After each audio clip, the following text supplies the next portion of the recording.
Praise God. ದೇವರ ನಾಮಕ್ಕೆ ಸ್ತೋತ್ರವಾಗಲಿ. ಬನ್ನಿ ಸ್ವಲ್ಪ ಹೊತ್ತು ನಾವು ದೇವರ ವಾಕ್ಯವನ್ನು ಧ್ಯಾನ ಮಾಡುವ. Let us meditate God's word. 1 Corinthians 2 chapter 1 and 2 verse. ಸಹೋದರರೇ, ನಾನಂತೂ ದೇವರು ಹೇಳಿಕೊಟ್ಟ ಮಾತನ್ನು ತಿಳಿಸುವನಾಗಿ ನಿಮ್ಮ ಬಳಿಗೆ ಬಂದಾಗ ವಾಕ್ಚಾತುರ್ಯದಿಂದಾಗಲಿ ಜ್ಞಾನ ಭಂಡಾರದಿಂದಾಗಲಿ ಬರಲಿಲ್ಲ. ನಾನು ಶಿಲುಬೆಗೆ ಹಾಕಲ್ಪಟ್ಟವನಾದ ಯೇಸು ಕ್ರಿಸ್ತನನ್ನೇ ಹೊರತು ಬೇರೆ ಯಾವುದನ್ನು ತಿಳಿಯದವನಾಗಿ ನಿಮ್ಮಲ್ಲಿ ಇರುವೆನೆಂದು ತೀರ್ಮಾನಿಸಿಕೊಂಡೆನು. ತೀರ್ಮಾನಿಸಿಕೊಂಡೆನು. Okay, next. ಇದಲ್ಲದೆ ನಾನು ನಿಮ್ಮಲ್ಲಿಗೆ ಬಂದಾಗ ನಿಮ್ಮ ಬಳಿಯಲ್ಲಿ ಬಲಹೀನನು, ಭಯಪಡುವನು, ಬಹು ನಡುಗುವನು ಆಗಿದ್ದೆನು. Okay, next.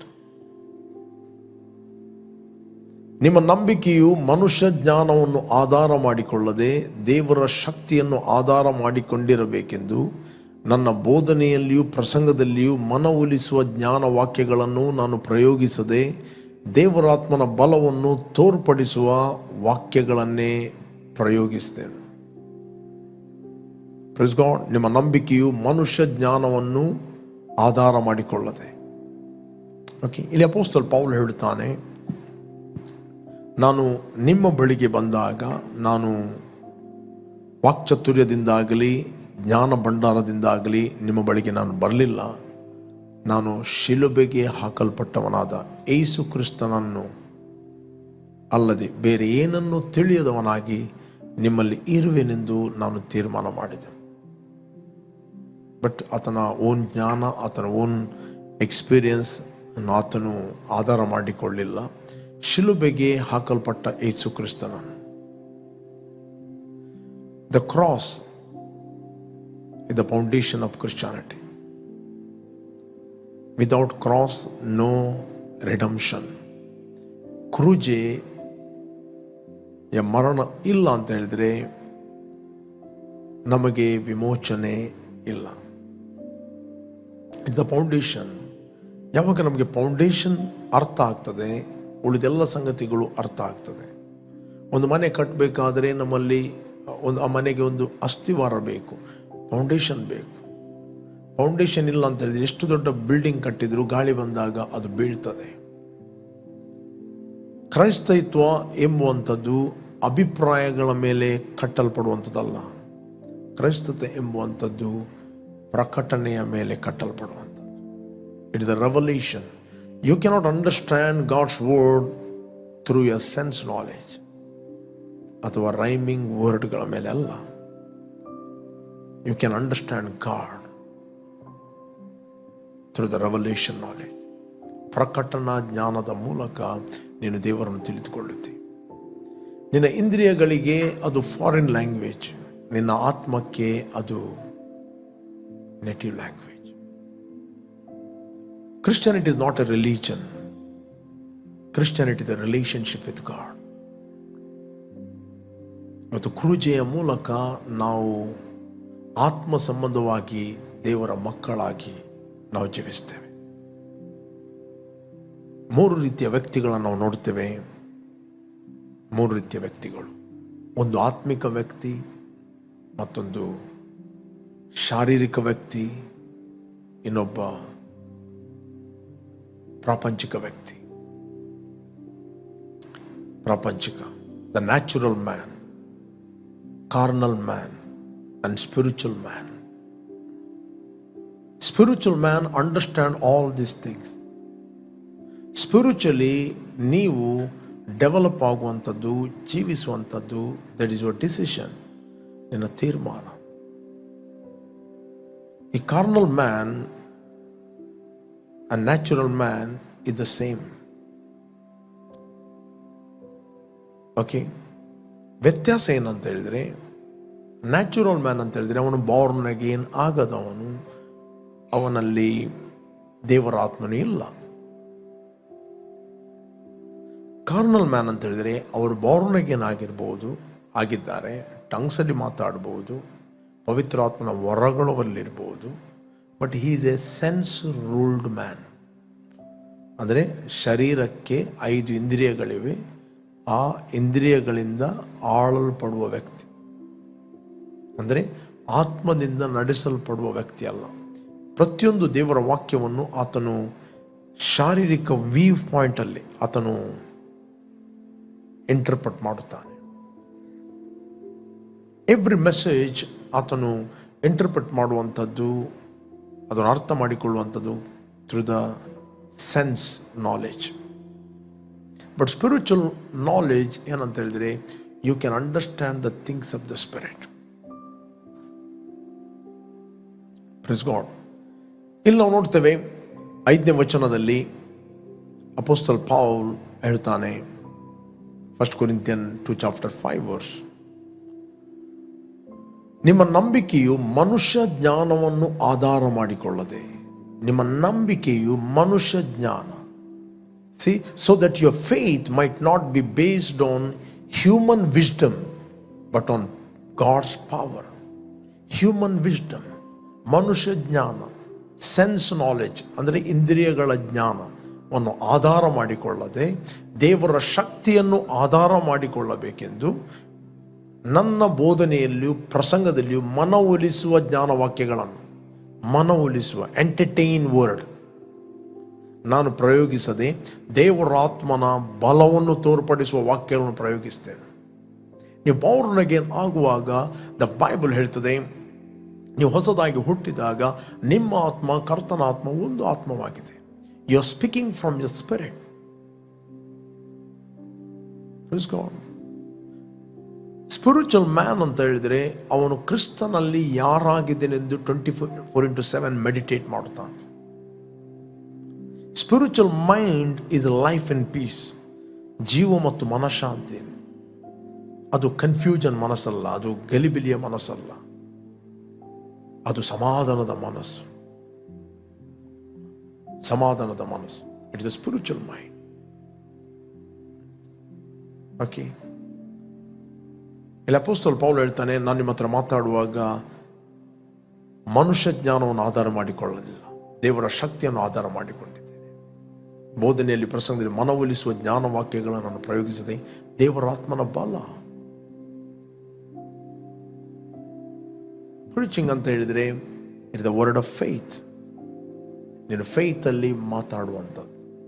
There is power in your word. ನಿನ್ನ ಮಾತುಗಳಲ್ಲಿ ಶಕ್ತಿ ಇದೆ. ನೀನು ಫೇತಲ್ಲಿ ಮಾತಾಡುತ್ತಿರುವಾಗ ಅನೇಕರಿಗೆ ಕನ್ವಿಕ್ಷನ್ ಉಂಟಾಗುತ್ತದೆ. ಯಾಕಂದರೆ ನಿನ್ನ ಒಳಗಿಂದ ನದಿಗಳು ಉಕ್ಕಿ ಹರಿಯುತ್ತವೆ. ಅದಕ್ಕೆ ಬೈಬಲ್ ಹೇಳ್ತದೆ, ಸತ್ಪುರುಷನ ನುಡಿಯು ಅದು ಆಳವಾದ ನೀರು, ಜ್ಞಾನದ ಬುಗ್ಗೆ ಹರಿಯುವ ತೊರೆ ಅಂತ ಹೇಳ್ತದೆ. You releasing life. ನಿನ್ನ ಜೀವವನ್ನು ಮಾತಾಡುತ್ತೆ. ನೀನು ಮಾತಾಡುತ್ತಿರುವಾಗ ಅನೇಕರು ಹೀಲ್ ಆಗ್ತಾರೆ. ನೀನು ಮಾತಾಡುತ್ತಿರುವಾಗ ಅನೇಕರು ಕನ್ವಿಕ್ಷನ್ಗೆ ಬರುತ್ತಾರೆ. ನೀನು ಆತ್ಮದಿಂದ ಮಾತಾಡುವಾಗ ಅದು ಆತ್ಮಕ್ಕೆ ಟಚ್ ಆಗ್ತದೆ. ನೀನು ಮನಸ್ಸಿನಿಂದ ಮಾತಾಡುವಾಗ ಅದು ಮನಸ್ಸಿಗೆ ಮಾತ್ರ ಹೋಗ್ತದೆ. ನೀನು ಆತ್ಮೆಯಿಂದ ಮಾತಾಡುವಾಗ ಆತ್ಮಕ್ಕೆ ಸಮಥಿಂಗ್ ಕೃಪೆ ವರ್ಗಾವಣೆ ಆಗ್ತದೆ. ಬಟ್ ಆತ್ಮಿಕವಾಗಿ ಜೀವಿಸುವಂಥದ್ದು ಅದು ನಿನ್ನ ತೀರ್ಮಾನ. ಆ ತೀರ್ಮಾನ, ದಟ್ ಇಸ್ ಯುವರ್ ಡಿಸಿಷನ್. ಅನೇಕರು ಇದನ್ನು ಜೀವಿಸಲಿಕ್ಕೆ ತೀರ್ಮಾನ ಮಾಡೋದಿಲ್ಲ. ಅದಕ್ಕೆ ಪ್ರಕಟಣೆ ಗ್ರಂಥದಲ್ಲಿ ದೇವರು ಹೇಳ್ತಾನೆ, ನೀನು ತಣ್ಣಗೂ ಅಲ್ಲ, ನೀನು ಬೆಚ್ಚಗೂ ಅಲ್ಲ. ನೀನು ತಣ್ಣಗೂ ಅಲ್ಲ, ಬೆಚ್ಚಗಲ್ಲ, ನಿನ್ನನ್ನು ನಾನು ಕಾರಿ ಬಿಡುತ್ತೇನೆ ಹೇಳ್ತಾನೆ. ನೀನು ತಣ್ಣಗಿದ್ರೆ ಒಳ್ಳೆದಿತ್ತು, ಬೆಚ್ಚಗಿದ್ರೆ ಒಳ್ಳೆದಿತ್ತು. ನೀನು ಉಗುರು ಬೆಚ್ಚ ಆಗಿದ್ದಿ. ಈಚೆ ಲೋಕ, ಈಚೆ ಆತ್ಮಿಕತೆ ನಡುವಿನಲ್ಲಿ it is very danger. It is very danger. Okay. ಈ ವ್ಯಕ್ತಿಗಳು ಯಾವಾಗಲೂ ಡೇಂಜರ್ ಝೋನಲ್ಲಿರುತ್ತಾರೆ. ಈಚಿಂದ ಸತ್ಯವನ್ನು ತಿಳಿಯದಿದ್ದರೆ ಒಳ್ಳೆದಿತ್ತು ಅಂತ ಹೇಳ್ತಾರೆ ಕೆಲವರಿಗೆ. ಓಕೆ. ಅವರಿಗೆ ಸತ್ಯ ಗೊತ್ತು, ಅವರಿಗೆ ದೇವರ ವಾಕ್ಯ ಗೊತ್ತು. They don't want to take a decision. ಅವರಿಗೆ ಜೀವಿಸಲಿಕ್ಕೆ ಬೇಡ. They don't like God's knowledge. ಅವರಿಗೆ ದೇವರ ಜ್ಞಾನ ಇಷ್ಟ ಇಲ್ಲ. They don't like God's knowledge. Okay. ನಿಮ್ಮ ನಂಬಿಕೆಯು ಮನುಷ್ಯ ಜ್ಞಾನವನ್ನು ಆಧಾರ ಮಾಡಿಕೊಳ್ಳದೆ, ರೈಮಿಂಗ್ ವರ್ಡ್ನ ಮೇಲೆ ಆಧಾರಗೊಳ್ಳದೆ, ಫಿಲಾಸಫಿಯ ಮೇಲೆ ಆಧಾರಗೊಳ್ಳದೆ, ದೇವರ ಶಕ್ತಿಯನ್ನು ಆಧಾರ ಮಾಡಿಕೊಳ್ಳಬೇಕು. ನನ್ನ ಬೋಧನೆಯಲ್ಲಿಯೂ ಪ್ರಸಂಗದಲ್ಲಿಯೂ ಮನವೊಲಿಸುವ ಜ್ಞಾನ ವಾಕ್ಯಗಳನ್ನು ನಾನು ಉಪಯೋಗಿಸದೆ, ದೇವರಾತ್ಮನ ಬಲವನ್ನು ತೋರ್ಪಡಿಸುವ ವಾಕ್ಯಗಳನ್ನು ಪ್ರಯೋಗಿಸ್ತೇನೆ. ನಿಮ್ಗೆ ಗೊತ್ತಾ, ನಂಬುವವರಿಂದ ಈ ಸೂಚಕ ಕಾರ್ಯಗಳು ಉಂಟಾಗುವೆ. When you speak from your spirit, ಅನೇಕರು ಕಂಫರ್ಟ್ ಆಗುತ್ತಾರೆ, ಅನೇಕರು ಸಂತೈಸಲ್ಪಡ್ತಾರೆ. ನೀನು ಸಮಥಿಂಗ್ ವರ್ಗಾವಣೆ ಮಾಡುತ್ತೀನಿ ಅವರ ಜೀವಿತದಲ್ಲಿ. ಅವರಿಗೆ ಸ್ಪಿರಿಚುವಲ್ ಅಂಡರ್ಸ್ಟ್ಯಾಂಡಿಂಗ್ ಆಗುತ್ತದೆ, ಸ್ಪಿರಿಚುವಲ್ ಆತ್ಮಿಕ ಗ್ರಹಿಕೆ ಉಂಟಾಗುತ್ತದೆ.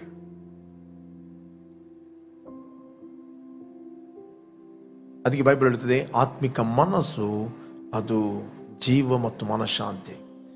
ರೋಮನ್ಸ್ 8:7 ರೋಮನ್ಸ್ 8:7 ನಾವು ಓದಿ ನಮಗೆ ಸಿಗ್ತದೆ. Romans 8:7. The mindset of the flesh is 6ರಲ್ಲಿ ಓದುವ. Now the mindset of the flesh is death, but the mindset of the spirit is life and peace. See, now the mind, man is a spirit, we have a soul, we live in this body. ಈ ಶರೀರ ಎಂಬ ಮನೆಯಲ್ಲಿ ನಾವು ವಾಸ ಮಾಡ್ತಾ ಇದ್ದೇವೆ. ನಮ್ಮ ಆತ್ಮಕ್ಕೆ ಮತ್ತು ಶರೀರಕ್ಕೆ ನಡುವಿನಲ್ಲಿ ಒಂದು ಬ್ರಿಡ್ಜ್ ಇದೆ, ಅದೇ ನಮ್ಮ ಮೈಂಡ್. ಅದು ನಮ್ಮ ಮೈಂಡ್, ವಿಲ್ ಅಂಡ್ ಎಮೋಷನ್. ನಿಮ್ಮ ಮೈಂಡನ್ನು ಆತ್ಮಿಕವಾಗಿ ನಿಮ್ಮ ಗೇಟ್ ವಾಲನ್ನು ಓಪನ್ ಮಾಡ್ತೀರೋ ಅಥವಾ ಆತ್ಮಿಕವಾಗಿ ನೀವು ಗೇಟ್ ವಾಲ್, ನಿಮ್ಮ ಮೈಂಡ್ ಬ್ರಿಡ್ಜನ್ನು ನೀವು ಮುಚ್ಚುತ್ತೀರೋ. ಎಷ್ಟು ನೀವು ಲೌಕಿಕ ಸಂಗತಿಗಳನ್ನು ನೀವು ಇಂಟ್ರೆಸ್ಟಲ್ಲಿ ಇರುತ್ತೀರಿ, ನಿಮ್ಮ ಮೈಂಡ್ ಸ್ಪಿರಿಚುವಲಿ ಬ್ಲಾಕ್ ಆಗುತ್ತದೆ. ನೀವು ಯಾವಾಗಲೂ ಸೆನ್ಸ್ ನಾಲೆಜಲ್ಲಿ ನೋಡ್ತೀರಿ. ಇವನ್ ಯು ಬಾರ್ನ್ ಅಗೇನ್, ನಿಮ್ಮಲ್ಲಿ gift of the Holi spirit ಇರ್ಬೋದು, ಪವಿತ್ರಾತ್ಮ ವರಗಳಿರ್ಬೋದು, ವರ್ಡ್ ಆಫ್ ನಾಲೆಜ್ ಅಥವಾ ಟಂಗ್ಸಲ್ಲಿ ಮಾತಾಡ್ಬೋದು. ಬಾರ್ನ್ ಅಗೇನ್, ಅದು ಹೊಸದಾಗಿ ಹುಟ್ಟಿದ ವ್ಯಕ್ತಿ ಕ್ರಿಸ್ತನಲ್ಲಿ ಯಾರಾಗಿದ್ದಾನೆ. ಯಾರಾದರೂ ಕ್ರಿಸ್ತನಲ್ಲಿದ್ದರೆ ಅವನು ಹೊಸ ಸೃಷ್ಟಿಯಾಗಿದ್ದಾನೆ. ಈಗೋ ಪೂರ್ವ ಸ್ಥಿತಿ ಹೋಯಿತು. ಈಗೋ ಅಂದರೆ ನೋಡು, ಎಲ್ಲವೂ ನೂತನವಾಯಿತು. ಇದು ದೇವರಿಂದ ಆದದ್ದು. ಪೂರ್ವ ಸ್ಥಿತಿ ಹೋಯಿತು. ನೀನು ಅದನ್ನು ಪುನಃ ಥಿಂಕ್ ಮಾಡು, ಪುನಃ ಮೆಡಿಟೇಟ್ ಮಾಡು, ಪುನಃ ಅದನ್ನು ವಿಜುವಲೈಸ್ ಮಾಡಬೇಕು. ಪುನಃ ನೀನು ಒಳಗಿನ ಕಣ್ಣುಗಳಿಂದ ನೋಡಬೇಕು. Until light comes in your spirit, until ನಿನ್ನ ಜೀವಿತದ ಒಂದು ಭಾಗ ಆಗುವ ತನಕ ಅದನ್ನು ಮೆಡಿಟೇಟ್ ಮಾಡಬೇಕು. ಯಾವಾಗ ನೀವು ಮೆಡಿಟೇಟ್ ಮಾಡುತ್ತಿ, ಯಾವಾಗ ನೀವು ಥಿಂಕ್ ಮಾಡುತ್ತಿ, ಯಾವಾಗ ನೀವು ಆಲೋಚನೆ ಮಾಡ್ತಿ, ಯಾವಾಗ ನಿಮಗೆ ಪ್ರಕಟಣೆ ಆಗ್ತದೆ ದೇವರ ವಾಕ್ಯ ನಿನ್ನ ಒಳಗೆ, ಅದು ಜೀವವಾಗ್ತದೆ. ನಿನ್ನ ಮೆಂಟಲ್ ಸ್ಟ್ರಾಂಗ್ ಹೋಲ್ಡ್ ಅದು ಮುರಿಯಲ್ಪಡ್ತದೆ. ಅದು ನಿನಗೆ ಲೈಫ್ ಕೊಡ್ತದೆ, ಅದು ನಿನಗೆ ಸಮಾಧಾನ ಕೊಡ್ತದೆ. ಅದಕ್ಕೆ ಜಾನೋಕ್ತಿ 4ನೇ ಅಧ್ಯಾಯದಲ್ಲಿ 21ನೇ ವಚನದಲ್ಲಿ ಬರೆಯಲ್ಪಟ್ಟ, ಕಂದ ನನ್ನ ಮಾತುಗಳನ್ನು ಆಲಿಸು, ನನ್ನ ನುಡಿಗಳಿಗೆ ಕಿವಿಗೊಡು, ಅವುಗಳ ಮೇಲೆ ನಿನ್ನ ದೃಷ್ಟಿಯು ತಪ್ಪದಿರಲಿ, ಅವುಗಳನ್ನು ನಿನ್ನ ಹೃದಯದಲ್ಲಿ ಇಟ್ಟುಕೋ, ಅವುಗಳನ್ನು ಹೊಂದುವವರಿಗೆ ಅದು ಲೈಫ್, ಅದು ಜೀವ, ದೇಹಕ್ಕೆಲ್ಲ ಆರೋಗ್ಯ. ನೆಕ್ಸ್ಟ್ ನಿನ್ನ ಹೃದಯವನ್ನು ಬಹು ಜಾಗ್ರತೆಯಿಂದ ಕಾಪಾಡಿಕೋ. ಯಾಕೆ ನಾವು ಜಾಗ್ರತೆಯಿಂದ ಕಾಪಾಡು? ಒಂದು, ನಿನಗೆ ಪ್ರಕಟಣೆ ಆಯಿತು, you are the responsible person. ನೀನೊಬ್ಬ ರೆಸ್ಪಾನ್ಸಿಬಲ್, ನೀನೊಬ್ಬ ಜವಾಬ್ದಾರಿಯ ವ್ಯಕ್ತಿ. ಆ ಪ್ರಕಟಣೆಯನ್ನು ಇತರರಿಗೆ ಶೇರ್ ಮಾಡಲಿಕ್ಕೆ you cannot live a selfish life. ನೀನು ಸ್ವಾರ್ಥದ ಜೀವಿತ ಜೀವಿಸ್ತಿದ್ದೆ, you are a carnal person. ನಿನಗೆ ದೇವರು ಏನು ಕೊಟ್ಟಿದ್ದಾನೆ, you must preach and you must share. ಕೇವಲ ನಿನಗೋಸ್ಕರ ಜೀವಿಸ್ತಾ ಇದ್ದೆ ರಿಲಿಜಿಯಸ್ ಕ್ರೈಸ್ತನಾಗಿ, you are a danger man. ನಿನ್ನೆ ಒಬ್ಬ ಸಹೋದರಿ ನನ್ನ ಹತ್ರ ಬಂದು, ನಮ್ಮ ಸಭೆಯವರು ಒಬ್ಬರು ಕರ್ಕೊಂಡು ಬಂದರು ಮೀಟ್ ಆಗಲಿಕ್ಕೆ. ಸಹೋದರಿ ಹೇಳಿದರು, ನನಗೆ ಕಾಲಿನಲ್ಲಿ ನೋವಿತ್ತು. ಎವ್ರಿ ಟೈಮ್ ನಾನು ಮಾತಾಡ್ತಾ ಇದ್ದೆ, ಆ ನೋವು ನನ್ನನ್ನು ಬಿಟ್ಟು ಹೋಗ್ತಾ ಇತ್ತು, ಪುನಃ ಬರ್ತಿತ್ತು. ಪುನಃ ನಾನು ಮಾತಾಡ್ತಾ ಇದ್ದೆ. ಈಗ 6 ತಿಂಗಳು ಹೋಯಿತು, ಮಾತಾಡ್ತಿದ್ದೆ, ಬಿಟ್ಟು ಹೋಗ್ತಾ ಇದ್ದು, ಪುನಃ ಬರ್ತಿತ್ತು. ಆಗ ರಿಲೀಫ್ ಆಗ್ತಿತ್ತು. ಹೀಗೆ ಆಗುದಿಲ್ಲ ಅಂತ ಹೇಳಿದ್ರೆ ಮಂಗಳೂರು ಫಾದರ್ ಮುಲ್ ಹಾಸ್ಪಿಟಲ್ಗೆ ಯಾಕೆ ಹೋದರು? ಆ್ಯಕ್ಚುಲಿ ಯಾಕೆ ಉಡುಪಿಗೆ ಹೋಗುವುದು, ಫಾದರ್ ಮುಲ್ ಹಾಸ್ಪಿಟ್ಲಿಗೆ ಹೋದರು. ಅಲ್ಲಿ ಕೂತ್ಕೊಂಡಲ್ಲಿ ಒಬ್ಬ ಕಿಡ್ನಿ ಪೇಷಂಟ್ ಅಲ್ಲಿ ಕೂತ್ಕೊಂಡಿದ್ರು. ಇಮಿಡಿಯೇಟ್ಲಿ ಅವರು ಇವರಿಗೆ ಸ್ವಾರ್ಥೆಯನ್ನು ಕೊಡಲಿಕ್ಕೆ ಸ್ಟಾರ್ಟ್ ಮಾಡಿದರು. ದೇವರು ನನಗೆ ಹೇಗೆ ಹೀಲ್ ಮಾಡಿದ ಅಂತ. ಅವರಿಗೊಂದು 15 ನಿಮಿಷ ಮಾತಾಡುವಾಗ ಇವರ ಗಂಟು ನೋವು ಬಿಟ್ಟು ಹೋಯಿತು.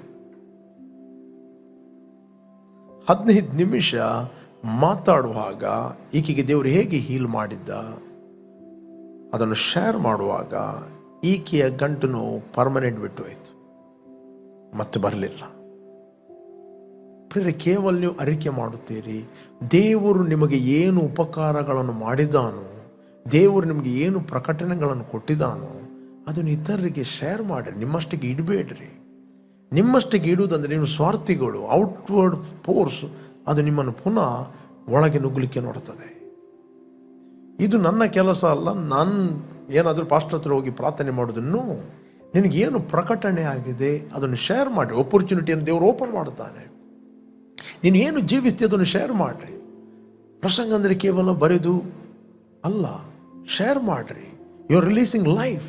ಅಪೊಸ್ತಲ ಪೌಲ ಹೇಳ್ತಾನೆ, ನಾನು ಮನವೊಲಿಸುವ ವಾಕ್ಯಗಳನ್ನು ಪ್ರಯೋಗಿಸದೆ ದೇವರಾತ್ಮನ ಶಕ್ತಿಯನ್ನು ತೋರಿಸುವ ಮಾತುಗಳನ್ನು ನಾನು ಪ್ರಯೋಗಿಸ್ತೇನೆ.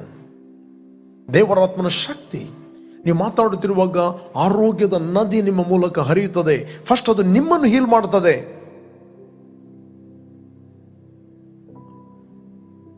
ಅಪೊಸ್ತಲ ಪೌಲ ಹೇಳ್ತಾನೆ, ಸಾರಲೇಬೇಕೆಂಬ ನಿರ್ಬಂಧ ನನಗುಂಟು, ಸಾರದಿದ್ದರೆ ನನ್ನ ಗತಿ ಏನು, ಮುಂದಿನ ಗತಿ ಅಲ್ಲ. ಮೊದಲು ಹೀಲ್ ಆದದ್ದು ಇವರು ಶೇರ್ ಮಾಡಿದಾಗ. ನೀವು ಶೇರ್ ಮಾಡೋದು, you are speaking from your spirit. ನಿಮ್ಗೆ ಏನು ದೇವರು ಪ್ರಕಟಣೆ ಕೊಟ್ಟಿದ್ದಾನೆ. ಮೇ ಬಿ ನಿಮಗೆ ಪ್ರಕಟಣೆಗೆ ವಿರುದ್ಧವಾಗಿ ಅನೇಕ ಕ್ರಿಟಿಸಿಸಮ್ ಬರ್ಬೋದು. That is the demons. ಕೆಲವು ವ್ಯಕ್ತಿಗಳನ್ನು ಉಪಯೋಗಿಸ್ತಾವೆ. ಅವರಿಗೆ ಇರಿಟೇಟ್ ಆಗ್ತದೆ, ಅವರ ಆತ್ಮಕ್ಕೆ ಇರಿಟೇಟ್ ಆದಾಗ, ಅವರಲ್ಲಿರುವ ದುರಾತ್ಮಗಳಿಗೆ ಅದು ಇರಿಟೇಟ್ ಆಗ್ತದೆ ನೀವು ಮಾತಾಡುವಾಗ. ಬಟ್ ಡಸಂಟ್ ಮ್ಯಾಟರ್, ಯಾರು ಕ್ರಿಟಿಸೈಸ್ ಮಾಡಿದ್ರು ಏನು ಮಾಡಿದ್ರು ಅದು ನಿಮ್ಮನ್ನು ಆಳ್ಲಿಕ್ಕೆ ಆಗುದಿಲ್ಲ. You speak. ನೀನು ಮಾತಾಡು, ನೀನು ಹೇಳಲೇಬೇಕು. ಗದರಿನ ಸೀಮೆಯಲ್ಲಿ ಒಬ್ಬ ವ್ಯಕ್ತಿ ದವ್ವ ಪೀಡಿತ ಹೀಲಾದ. ಯೇಸುವೆ, ನಾನು ನಿನ್ನೊಟ್ಟಿಗೆ ಬರುತ್ತೇನೆ. ಯೇಸು ಹೇಳಿದ, ಹೋಗು, ದೇವರು ನಿನ್ನನ್ನು ಕರುಣಿಸಿ ನಿನಗೆ ಎಂಥ ಉಪಕಾರಗಳನ್ನು ಮಾಡಿದಾನೋ ಅದು ನಿನ್ನ ಜನರಿಗೆ, ಆಪ್ತರಿಗೆ ಹೋಗಿ ಹೇಳು. ಯಾಕೆ ಹೇಳು? ಹೋದ ದುರಾತ್ಮ ಪುನಃ ಬರುವುದಲ್ಲ. ಅವರು ಯಜ್ಞದ ಕುರಿಯದ ತನ್ನ ರಕ್ತದಿಂದಲೂ ತಮ್ಮ ವಾಕ್ಯದ ಬಲದಿಂದಲೂ ಅವರು ಸೈತಾನನ್ನು ಜಯಿಸಿದರು ಅಂತ ಬೈಬಲ್ ಹೇಳ್ತದೆ.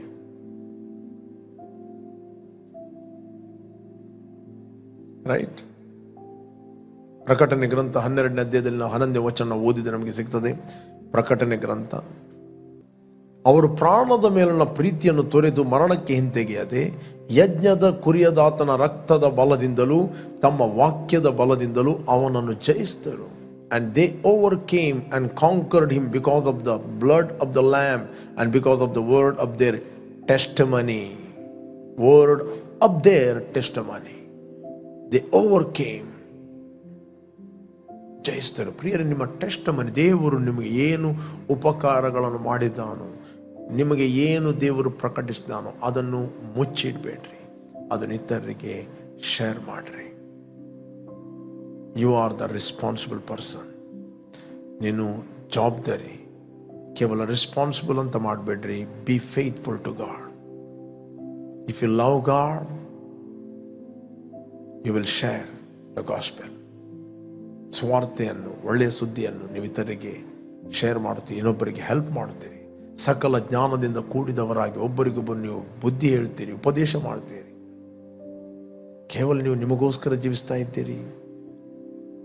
ಸತ್ಯವೇದವನ್ನು ಕೇವಲ ಎಂಟರ್ಟೈನ್ ಆಗಿ ತೆಗೆದುಕೊಳ್ಬೇಡ್ರಿ. ಓಕೆ? ಕೇವಲ ಮನವೊಲಿಸುವ ಮಾತುಗಳಲ್ಲ, ರೈಮಿಂಗ್ ವರ್ಡ್ಗಳಲ್ಲ, ವಾಕ್ಚಾತುರ್ಯ ಅಲ್ಲ. ಕೆಲವರು ತುಂಬ ಮಾತಾಡ್ತಾರೆ, ಒಬ್ಬ ಕೂಡ ದೇವರ ಕೊಳೆಗೆ ತಿರುಗುವುದಿಲ್ಲ. ಕೆಲವರಿಗೆ ಪಾಪ ಮಾತಾಡಲಿಕ್ಕೆ ಬರುವುದಿಲ್ಲ. ಅವ್ರು ಸಿಂಪಲ್ ಒಂದು 2 ವರ್ಡ್ ಹೇಳಿದ್ರು ಆ ವ್ಯಕ್ತಿ ಕನ್ವಿಕ್ಷನ್ ಆಗ್ತದೆ. They always depend upon the Holi spirit. ನೀನು 1000 ಮಾತಾಡಿ ಒಂದು ಮಾತು ಅವರಿಗೆ ಆತ್ಮಿಕವಾಗಿ ಅರ್ಥ ಆಗದೆ, ಒಬ್ಬನು ಒಂದು ಮಾತಾಡಿದರೂ ಕೂಡ ದೇವರು ಅವರಿಗೆ 1000 ಮಾತುಗಳನ್ನು ಆತ್ಮಿಕವಾಗಿ ಮಾತಾಡುತ್ತಾನೆ. When you depend upon the Holi spirit.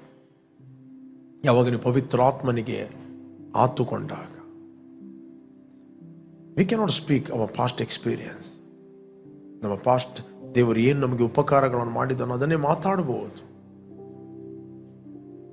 ದೇವರ ವಾಕ್ಯವನ್ನು ನಾವು ಫ್ರೆಶ್ ಆಗಿ ಎವ್ರಿ ಡೇ ನಾವು ಜೀವಿಸಬೇಕು. ಹೇಗೆ ನೀವು ಫ್ರೆಶ್ ಊಟ ಮಾಡುತ್ತೀರಿ, ಫ್ರೆಶ್ ಬ್ರೇಕ್ಫಾಸ್ಟ್ ತಿಂತೀರಿ, ಫ್ರೆಶ್ ಲಂಚ್ ಡಿನ್ನರ್ ಮಾಡ್ತೀರಿ, ಅದೇ ರೀತಿ ನೀವು ಆತ್ಮಿಕವಾಗಿ ಕೂಡ ಫ್ರೆಶ್ ದೇವರು ನಿಮ್ಮ ಹತ್ರ ಮಾತಾಡುತ್ತಾನೆ, ಫ್ರೆಶ್ ಆಗಿ ನಿಮಗೆ ಕೊಡುತ್ತಾನೆ. ನೀವು ಆತ್ಮಿಕವಾಗಿ ರಿಫ್ರೆಶ್ ಆಗುತ್ತೀರಿ.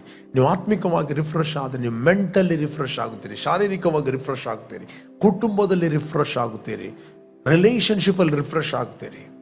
If you are not giving first place to God, you cannot, ನೀನು ಆತ್ಮಿಕವಾಗಿ ರಿಫ್ರೆಶ್ ಆಗುವುದಿಲ್ಲ. ಯು ಆರ್ ಇನ್ನೊಂದು ರೀತಿಯ ಬಾಡಿ ಹೋದ ವ್ಯಕ್ತಿಯಾಗಿ ಒಂದು ದಿನ ಅಪ್ ಇರ್ತಿ, ಇನ್ನೊಂದು ದಿನ ಡೌನ್ ಇರ್ತಿ. ನಿನ್ನ ಬಳಿ ಪ್ರಿಡಿಕ್ಟ್ ಮಾಡ್ಲಿಕ್ಕೆ ಆಗುದಿಲ್ಲ ಎಂಥ ವ್ಯಕ್ತಿ ನೀನು ಅಂತ. No one can predict you. ಯಾವಾಗ ನೀನು ಮೇಲೆ ಇರ್ತಿ, ಯಾವಾಗ ನೀನು ಕೆಳಗಿರ್ತಿ, ಯಾವಾಗ ನೀನು ಅಪ್ ಡೌನ್ ಇರ್ತಿ. No, Christianity is not a up and down. ವಿವೇಕಿಗೆ ಜೀವದ ಮಾರ್ಗವು ಅದು ಮೇಲು ಮೇಲಕ್ಕೆ ಹೋಗ್ತದೆ. ನನ್ನ ತೀರ್ಮಾನ, spiritual discipline is very important.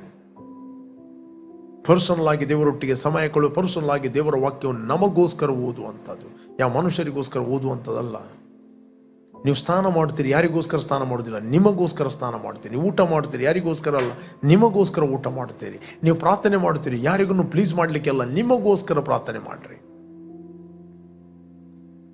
ಒಬ್ಬರು ನನ್ನ ಹತ್ರ ಕೇಳಿದ್ರು, ನಾವು ಪ್ರಾರ್ಥನೆ ದಿನಲ್ಲೂ ಎವ್ರಿ ಡೇ 1 hour ನಾವು ಇದನ್ನು ಲೈಫ್ ಲಾಂಗ್ ಮಾಡಬೇಕಾ ಅಂತ ಕೇಳಿದರು.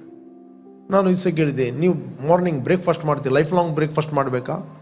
ಲೈಫ್ ಲಾಂಗ್ ನೀವು ಡಿನ್ನರ್ ಮಾಡಬೇಕಾ? ಲೈಫ್ ಲಾಂಗ್ ನೀವು ಲಂಚ್ ಮಾಡಬೇಕಾ? ಯಾಕೆ ಮಾಡ್ತೀರಿ ನೀವು ಲೈಫ್ ಲಾಂಗ್? ಟೆನ್ಷನ್ ಆಗ್ತದೆ ನಿಮಗೆ ಲೈಫ್ ಲಾಂಗ್ ಮಾಡಲಿಕ್ಕಿದೆ ಅಂತ? ನೋ, ನಾನು ಬದುಕಬೇಕಲ್ಲ, I am enjoying my food. ಅದೇ ರೀತಿ ಪ್ರಾರ್ಥನೆಯನ್ನು ರಿಲೀಜಿಯಸ್ ಆಗಿ ಮಾಡಬೇಡ್ರಿ, ರೂಲ್ಸ್ ಆ್ಯಂಡ್ ರೆಗ್ಯುಲೇಷನ್ ಆಗಿ ಮಾಡಬೇಡ್ರಿ. ದೇವರೊಟ್ಟಿಗೆ ಫೆಲೋಶಿಪ್ ಮಾಡಿರಿ, ಆತನೊಟ್ಟಿಗೆ ಎಂಜಾಯ್ ಮಾಡಿರಿ, ಆರಾಧನೆ, ಆತನ ಸಂತೋಷಿಸಿರಿ. ಆ ಮೆಂಟಾಲಿಟಿ ಎಲ್ಲಿವರೆಗೆ ಬರುವುದಿಲ್ಲ, ನೀನು ರೂಲ್ಸ್ ಆಗಿ ಮಾಡುತ್ತಿ, ನೀನು ಫೆಲೋಶಿಪ್ ಆಗಿ ಪ್ರಾರ್ಥನೆ ಮಾಡೋದಿಲ್ಲ, ದೇವರೊಟ್ಟಿಗೆ ಅನ್ಯೋನ್ಯತೆ ಮಾಡಲಿಕ್ಕೆ ನೀನು ಮಾಡೋದಿಲ್ಲ, ನೀನು ಆ ಪ್ರಾರ್ಥನೆಯಲ್ಲಿ ಎಂಜಾಯ್ ಮಾಡೋದಿಲ್ಲ, ನಿನಗೆ ಅದು ಬರ್ಡನ್ ಆಗ್ತದೆ, ನಿಮಗೆ ನೋವು ಆಗ್ತದೆ, ನಿಮಗೆ ಭಾರ ಆಗ್ತದೆ. ನಾನು ನಿಮಗೆ ಎನ್ಕರೇಜ್ ಮಾಡ್ತೇನೆ, ನಿಮ್ಮ ಆತ್ಮಿಕ ಜೀವಿತವನ್ನು ಡಿಸಿಪ್ಲಿನ್ ಮಾಡಿರಿ, ಕ್ರಮಪಡಿಸಿರಿ. ಓಕೆ, ನಾವು ಪ್ರಾರ್ಥನೆ ಮಾಡುವ. ಯಾರು ನೀವು ಫಸ್ಟ್ ಟೈಮ್ ವೀಕ್ಷಿಸ್ತಾ ಇದ್ದೀರಿ, ಇಷ್ಟವರೆಗೆ ಯೇಸುವನ್ನು ರಕ್ಷಕನ ಒಡೆಯನೆಂದು ಅಂಗೀಕಾರ ಮಾಡಲಿಲ್ಲ, this is your right time. Call Jesus in your heart. Thank you Lord. ಭೂಮಿ ಆಕಾಶಗಳನ್ನು ಉಂಟು ಮಾಡಿದ ಸರ್ವಶಕ್ತನಾದ ತಂದೆ, ಯೇಸುವಿನ ನಾಮದಲ್ಲಿ ನಾವು ನಿನ್ನ ಸನ್ನಿಧಿಯಲ್ಲಿದ್ದೇವೆ. ಯೇಸು, ನೀನು ಸುರಿಸಿದ ರಕ್ತದ ಮೂಲಕ ನಮ್ಮ ಅಪರಾಧಗಳು ಪರಿಹಾರವಾಗಿ ನಮಗೆ ಬಿಡುಗಡೆ ಆಯಿತು. ನಾವು ಮರಣದಿಂದ ಪಾರಾಗಿ ಜೀವಕ್ಕೆ ಸೇರಿದ್ದೇವೆ. ಥ್ಯಾಂಕ್ ಯು ಲಾರ್ಡ್ ತಂದೆ. ನಾವು ನಮ್ಮ ನಂಬಿಕೆಯನ್ನು ಮನುಷ್ಯ ಜ್ಞಾನವನ್ನು ಆಧಾರ ಮಾಡಿಕೊಳ್ಳದೆ ದೇವರಾತ್ಮನ ಶಕ್ತಿಯನ್ನು ನಾವು ಆಧಾರ ಮಾಡಿಕೊಳ್ಳುತ್ತೇವೆ. Thank you holy spirit. Father, we rejoice O God. ಯಾರೆಲ್ಲ ಕೇಳ್ತಾ ಇದ್ರು ಅವರ ಆತ್ಮಿಕತೆಯಲ್ಲಿ ಉರಿಯಲಿ. ಅವರು ಯಾರಿಗೆ ನೀನು ಈ ಪ್ರಕಟಣೆಗಳನ್ನು ಕೊಟ್ಟಿದ್ದಿ, ರಕ್ಷಣೆಯನ್ನು ಕೊಟ್ಟಿದ್ದಿ, ನಿತ್ಯ ಜೀವನ ಹೊಂದಿದ್ದಾರೆ, ಅದನ್ನು ಅನೇಕರಿಗೆ ಪ್ರಕಟಿಸುವಂತೆ ಅವರು ನಡೆಸಬೇಕಾದರೂ ಪ್ರಾರ್ಥಿಸ್ತೇನೆ. I bless each and every one of God in Jesus name. Amen, amen, amen, amen.